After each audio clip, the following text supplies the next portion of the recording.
Hello बच्चों, welcome to class 12। आज हम आपके लिए शुरू करने जा रहे हैं क्लास 12 का पहला chapter relations and functions. NCERT book से लेंगे। हम आपको सबसे पहले इंट्रोडक्शन बताएंगे कि रिलेशन का जो बेसिक कॉन्सेप्ट है वो क्या है। आइए शुरू करते हैं। देखिए, रिलेशन सबसे पहला टॉपिक है आपका क्लास 12 का जो है फर्स्ट चैप्टर का, वो है रिलेशन।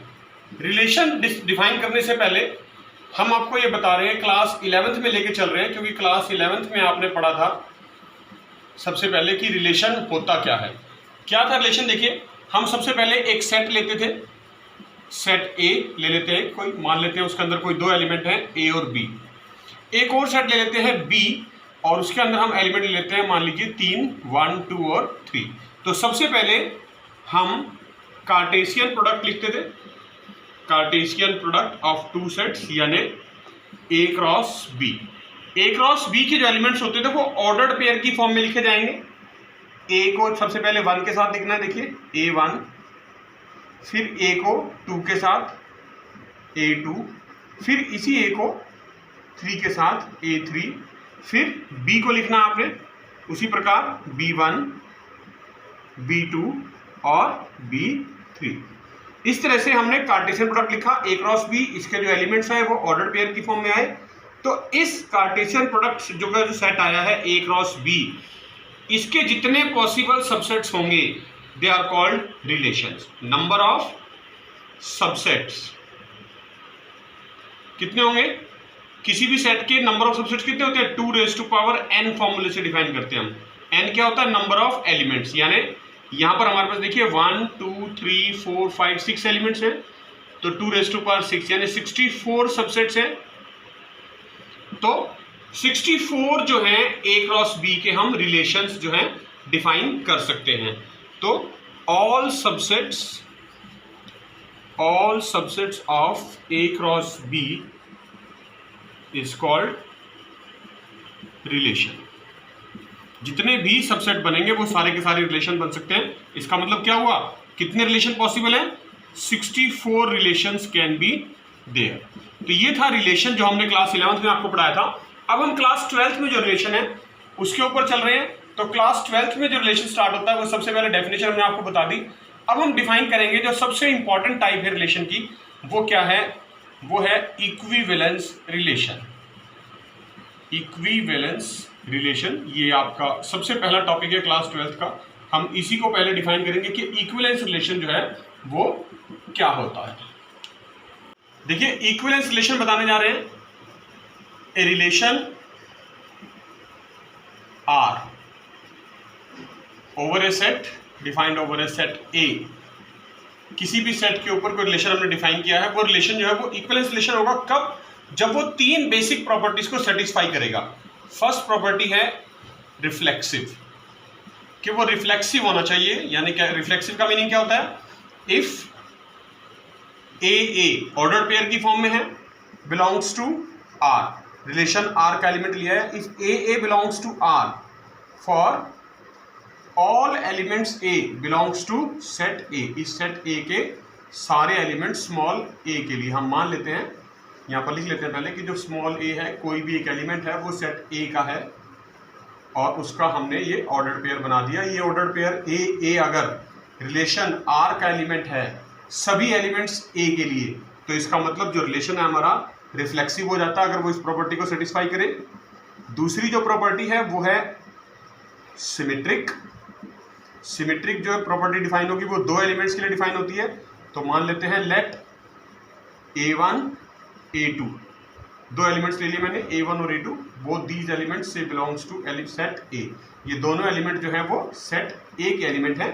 तो क्या होगा? If A1 A2 belongs to R implies that, ये दिस implies that का सिंबल होता है, implies that A2 A1 also belongs to R। यानी अगर A1 A2 रिलेशन R का एलिमेंट है तो इसका मतलब A2 A1 भी रिलेशन R का एलिमेंट होना चाहिए for all A1 A2 belongs to A। अगर ये प्रॉपर्टी सेटिस्फाई हो जाएगी तो जो हमारा रिलेशन है वो सिमेट्रिक भी हो जाएगा। और थर्ड जो प्रॉपर्टी है वो है ट्रांजिटिव। हम ट्रांजिटिव प्रॉपर्टी ले रहे हैं। ट्रांजिटिव जो है वो 3 एलिमेंट्स के लिए होगी, तो 3 एलिमेंट्स ले रहे हैं। Let A1 A2 A3 belongs to set A, तो अब लिखेंगे इफ ऑर्डर्ड पेयर की फॉर्म में कि A1 A2 belongs to R and A2 A3 also belongs to R।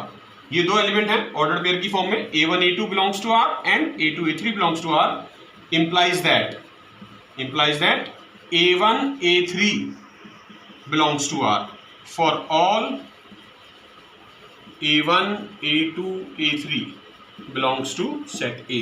अगर ये तीनों प्रॉपर्टीज रिफ्लेक्सिव, सिमेट्रिक और ट्रांजिटिव, ये तीनों प्रॉपर्टीज सेटिस्फाई होती हैं किसी भी रिलेशन के लिए, then that particular relation is called an equivalence relation. उस रिलेशन को हम इक्विवेलेंस रिलेशन कहेंगे।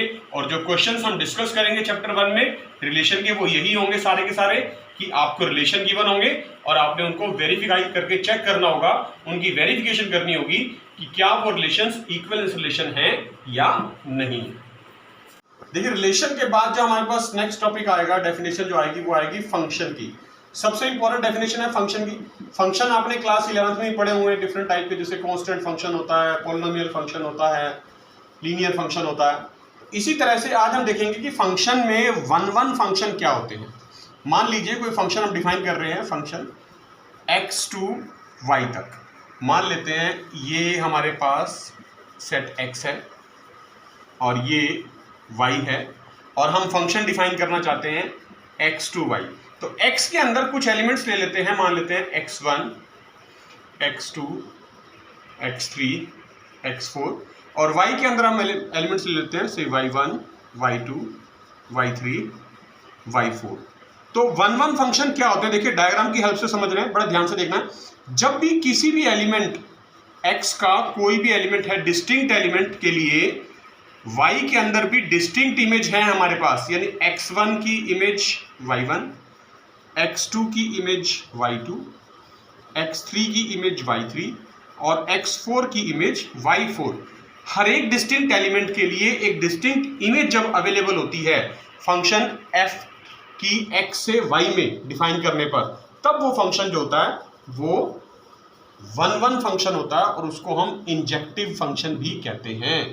क्या होता है, फॉर मान लेते हैं कोई भी एलिमेंट है x1 x2 belongs to x, उनके लिए डिस्टिंक्ट इमेजेस अगर हैं available, have distinct images under f, जो भी फंक्शन डिफाइन किया उसके अंदर इन x1 x एलिमेंट्स की डिस्टिंक्ट इमेजेस हैं, then function f is called one. ये हमने आपको डायग्राम की हेल्प से बताया कि डिस्टिंक्ट का मतलब क्या होते हैं, यूनिक एलिमेंट, एक इंडिविजुअल एलिमेंट के लिए एक individual image.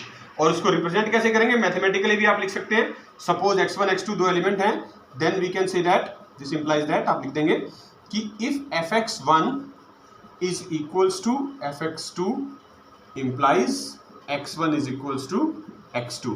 This is also the property of one function. अगर आपको चेक करना है, वेरिफिकेशन करना है कि गिवन फंक्शन हमें वन है या नहीं, तो उसकी वेरिफिकेशन के लिए हम ये रूल अप्लाई करते हैं। हम कोई भी दो एलिमेंट लेते हैं, उनकी इमेजेस को इक्वल रखते हैं अंडर द फंक्शन f, जो भी हमें फंक्शन गिवन है वो ऑपरेशन लगाएंगे, और वो एलिमेंट्स जो हैं उनकी इमेज, जो प्री इमेजेस हैं x1 x2, वो एग्जैक्टली सेम इक्वल आनी चाहिए। दूसरा जो पार्ट होता है फंक्शन का वो है ऑन टू का मतलब है सर्जेक्टिव फंक्शन भी बोलते हैं ऑन टू को।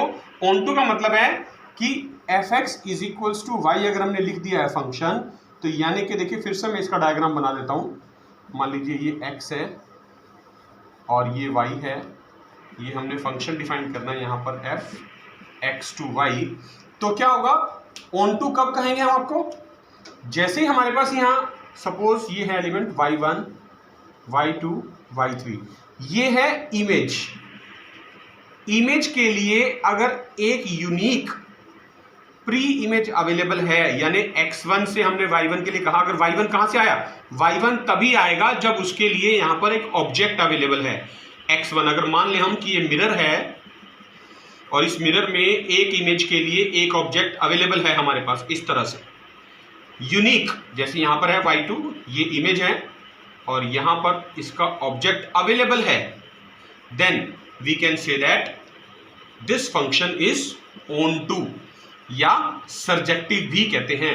y3 हमारे पास इमेज है, तो उसके लिए ऑब्जेक्ट x3 अवेलेबल होना चाहिए। हर एक इमेज के लिए एक प्री इमेज ऑब्जेक्ट अवेलेबल है सेट x के अंदर, तब हम कहेंगे कि जो फंक्शन है वो ऑन टू फंक्शन है, fx is equal to y।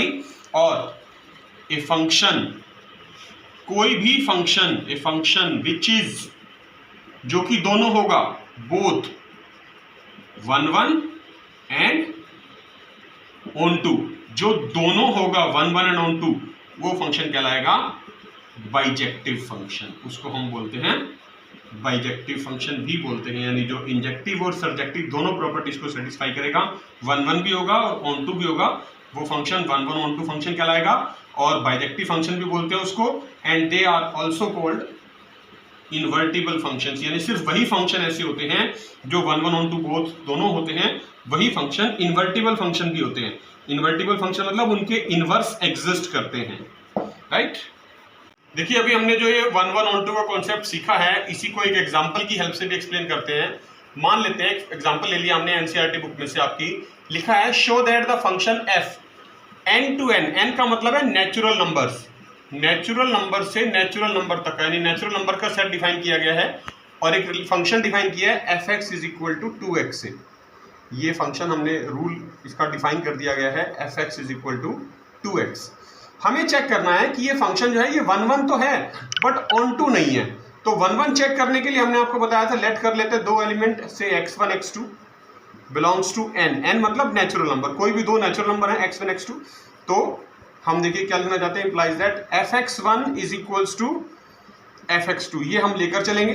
fx1 का मतलब क्या है कि फंक्शन में जहां जहां x लिखा है हम उसके प्लेस पे x1 लिख देंगे, यानी x1 के प्लेस पे x के प्लेस पे x1 लिख रहे, देखिए ये बन जाएगा 2x1, और यहाँ पर x के प्लेस पे x2 लिखना है तो fx2 बन जाएगा 2x2।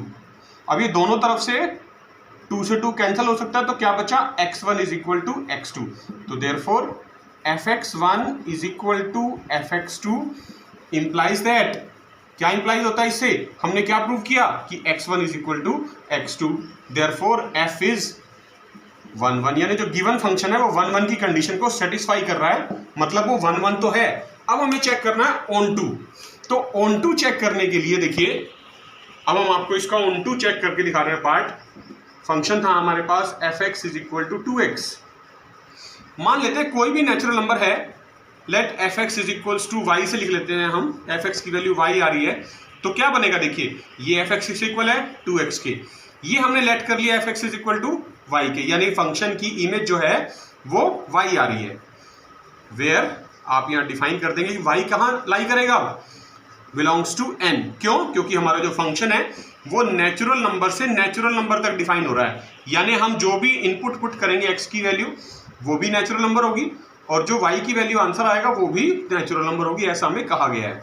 तो देखिए दोनों fx के इक्वल है, ये भी fx है ये भी fx है, यहाँ पर fx 2x के इक्वल हमें स्टेटमेंट में दे रखा है, यहाँ पर fx हमने y मान लिया है नेचुरल नंबर, तो इक्वल पुट कर दे दोनों को, इसका मतलब क्या हुआ, y is equal to 2x, तो x की वैल्यू क्या आएगी, y अपॉन 2। अब y upon 2 does not belongs to natural number, क्योंकि नेचुरल नंबर में नहीं आएगा। कैसे नहीं आएगा, देखिए फॉर एग्जांपल अगर मैं y की वैल्यू 1 ले लेता हूं यहाँ पर, और 1 क्या है आपको पता है 1 नेचुरल नंबर है, तो x की वैल्यू क्या आएगी 1 अपॉन 2। अब 1 अपॉन 2 तो नेचुरल नंबर नहीं है, does not belong to n, लेकिन हमने क्या कहा था x कहाँ लाई करते हैं सारे के सारे, x तो सारे के सारे नेचुरल नंबर हैं, तो इसका मतलब क्या हुआ, हमने हमारे पास जो ऑब्जेक्ट था x के लिए जो इमेज आई हमारे पास y इक्वल टू 1, उसकी जो प्री इमेज थी x की वैल्यू वो नेचुरल नंबर नहीं आई।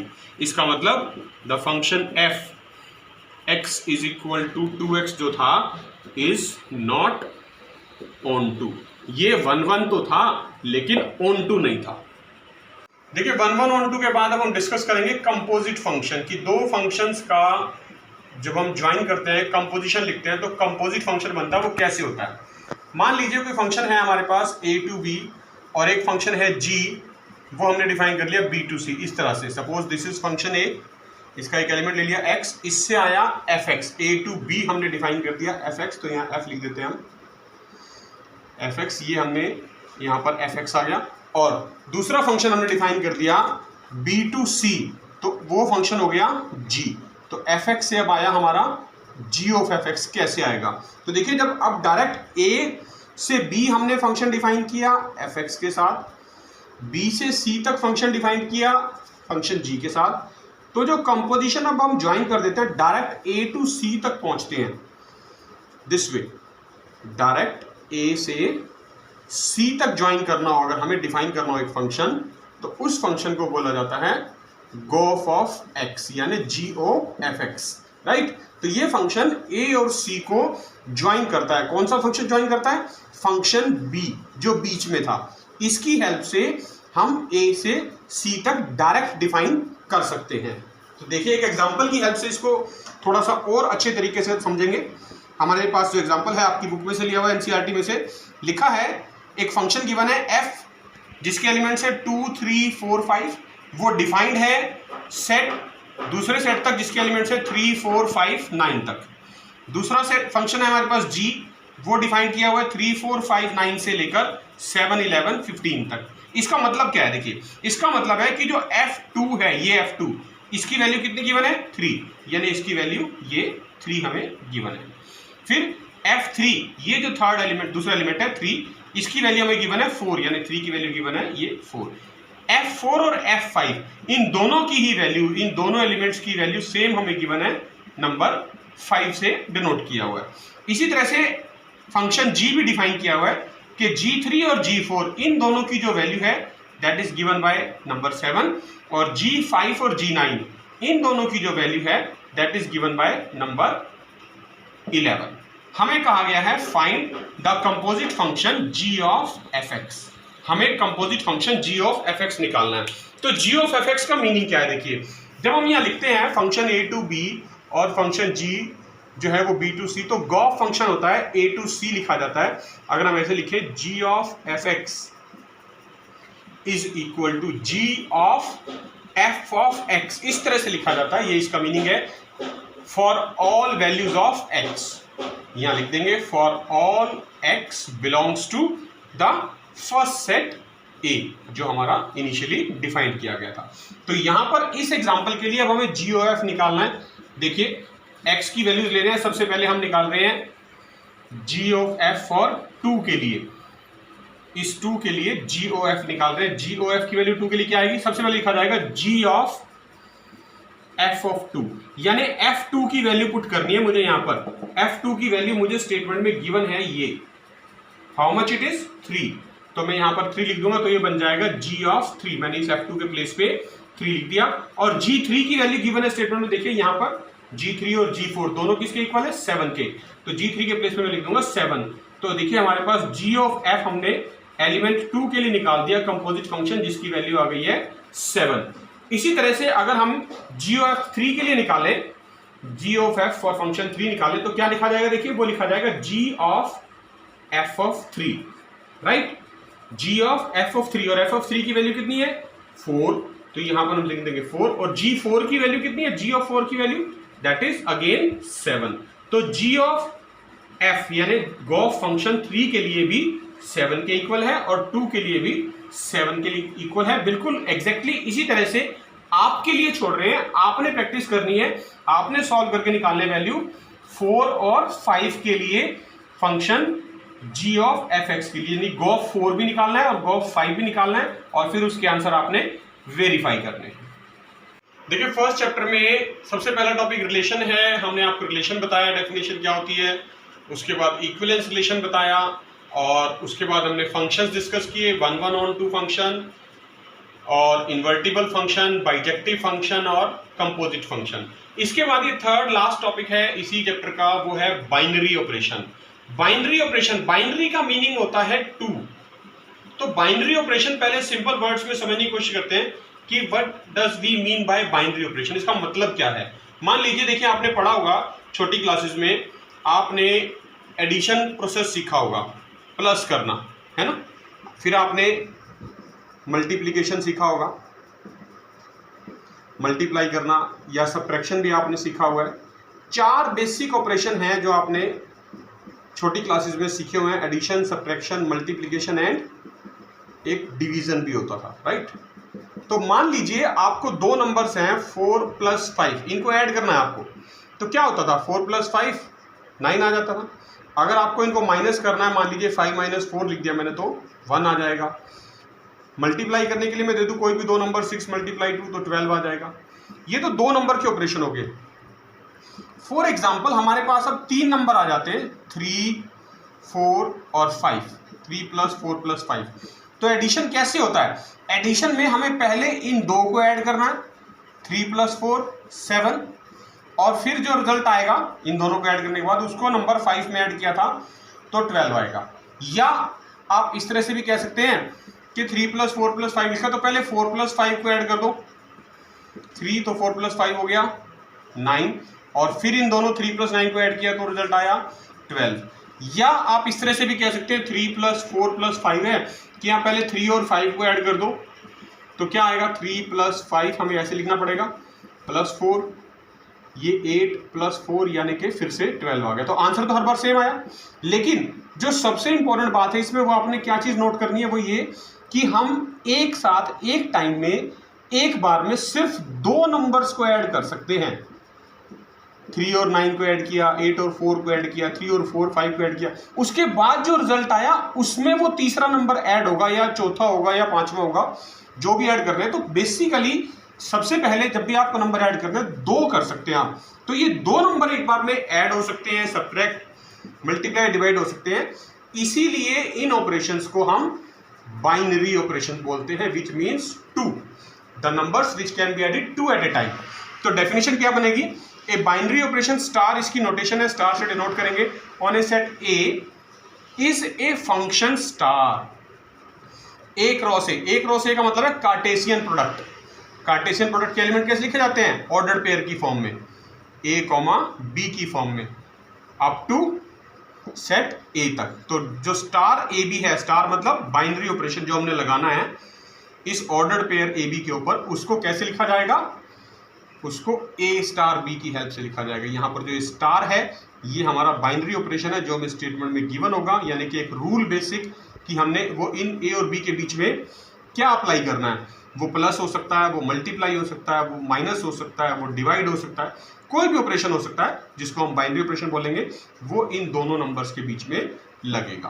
तो ये है बेसिक डेफिनेशन बाइनरी ऑपरेशन की। अब हम इसको सीखेंगे with the help of one example.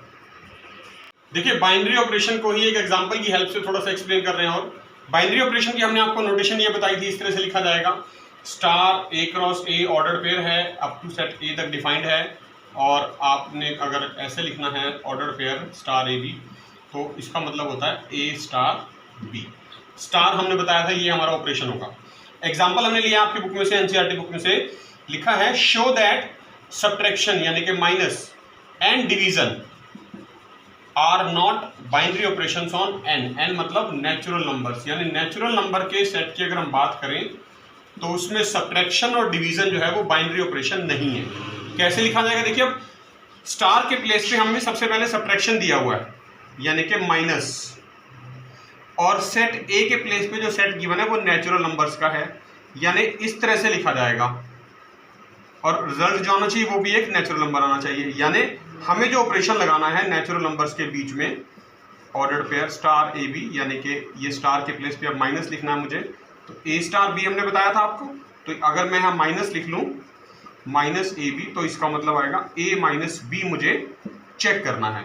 तो फॉर एग्जाम्पल के लिए हम ले लेते हैं, मान लीजिए कोई भी हमने नंबर नेचुरल ले लिया है, ए के लिए ले लिया है 3 और बी के लिए ले लिया है 7, ठीक है। ये दो नेचुरल नंबर ले लिए मैंने 3 और 7। अब मुझे इनमें ये ऑपरेशन लगाना है सब्ट्रैक्शन का, 3, 7 ऑर्डर पेयर की फॉर्म में हो गए नेचुरल नंबर, तो इसका मतलब है 3 - 7 मुझे चेक करना है। 3 - 7 क्या आएगा? -4, और ये रिजल्ट कहाँ आना चाहिए? नेचुरल नंबर में। अब आपको पता है सबको कि जो नेगेटिव नंबर है वो नेचुरल नंबर नहीं होते, तो -4 does not belongs to n। इसका मतलब क्या हुआ? Therefore subtraction is not a binary operation over the set of natural numbers on n। Similarly अब हमने बात करनी है डिवीजन की, यानी कि भाग की। डिवाइड की बात करें तो कैसे लिखा जाएगा? देखिए divide A B. Proper notation बता रहा हूं आपको कैसे आपने लिखना है, क्या मीनिंग है, कि ताकि जब भी बुक में आप देखें तो कोई डिफिकल्टी ना आए, आपको देखते ही समझ में आ जाए कि किस नोटेशन का क्या मतलब है। बुक में इस तरह से लिखा होगा और उसका मीनिंग होता है ए डिवाइड बी।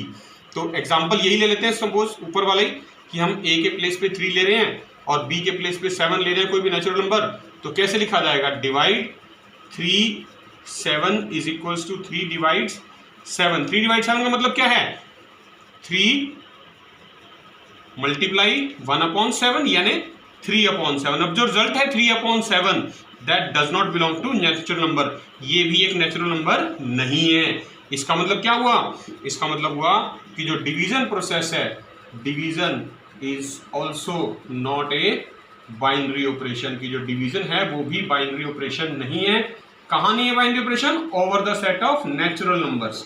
रियल नंबर में हो सकता है क्योंकि नेगेटिव रियल नंबर भी होते हैं और फ्रैक्शन में भी होते हैं, लेकिन नेचुरल नंबर में नहीं है। बाइनरी ऑपरेशन की देखिए टाइप्स डिस्कस कर रहे हैं आगे। जो बाइनरी ऑपरेशन की प्रॉपर्टीज हैं, वो पहली प्रॉपर्टी है कम्यूटेटिव,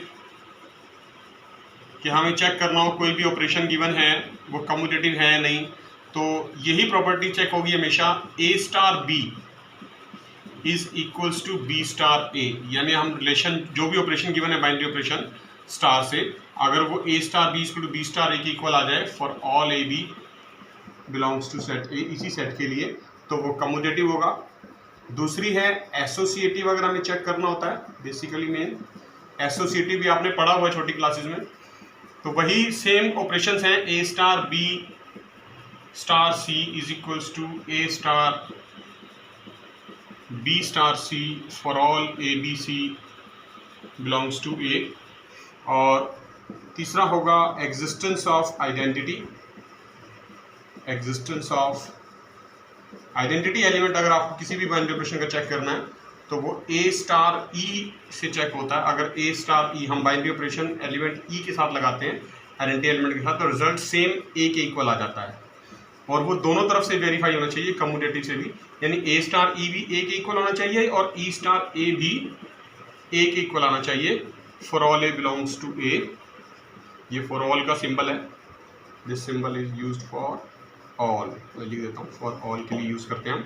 तो ये जो ई होता है, then this is called identity element. ये हमारा जो भी वैल्यूज की आएगी इस प्रॉपर्टी को सेटिस्फाई करने के बाद आइडेंटिटी एलिमेंट बन जाएगा उस बाइनरी ऑपरेशन के लिए पर्टिकुलर। और जो लास्ट प्रॉपर्टी है हमारी, जो हमें चीज चेक करनी होती है बाइनरी ऑपरेशन में, वो होता है existence of inverse. Existence of inverse यानी इनवर्स निकालना है, इनवर्स एलिमेंट निकालना है, किसी भी एलिमेंट का इनवर्स निकालना है, तो वो भी इसी तरह से निकलता है। ए स्टार बी अगर हम लगाते हैं ऑपरेशन और वो आइडेंटिटी एलिमेंट के इक्वल आ जाए, ई के इक्वल आ जाए, या B star A B identity element के इक्वल आ जाए for all A B belongs to A, for all A B belongs to A, then we say that B is the inverse of A। जो B की value होती है वो element A का inverse बन जाती है। और अगर मैथमेटिकली भी मैं इसको लिखना चाहूँ तो लिख देंगे that is A inverse is equals to B के इक्वल हो जाता है। तो this is the existence of inverse. तो ये बेसिकली 4 चीज़ें हमें चेक करनी होती हैं जब भी बाइनरी ऑपरेशन के हम क्वेश्चंस डिस्कस करेंगे और वेरीफाई करेंगे। तो बच्चों, आज हमने आपको first chapter relations and functions class 12th का एनसीईआरटी बुक में से कंप्लीट उसकी इंट्रोडक्शन दे दी है। उसकी बेसिक डेफिनेशंस, इंपॉर्टेंट डेफिनेशंस क्या हैं, कॉन्सेप्ट्स क्या हैं, सारे अच्छे से समझा दिए हैं। नेक्स्ट क्लास में हम अपना फर्स्ट टॉपिक स्टार्ट करेंगे रिलेशंस का एक्सरसाइज 1.1 के साथ। और नेक्स्ट क्लास अटेंड करने से पहले आप सभी बच्चों ने ये वीडियो की जो आपने देखा है आज, इसके अंदर जितने भी कॉन्सेप्ट्स बताए गए हैं, जितनी भी डेफिनेशंस बताई गई हैं, अपनी एनसीईआरटी बुक में से इन सब की एक बार अच्छे तरीके से रिवीजन जरूर करनी है और इंपॉर्टेंट डेफिनेशंस को नोटबुक में नोट डाउन करना है। Thank you.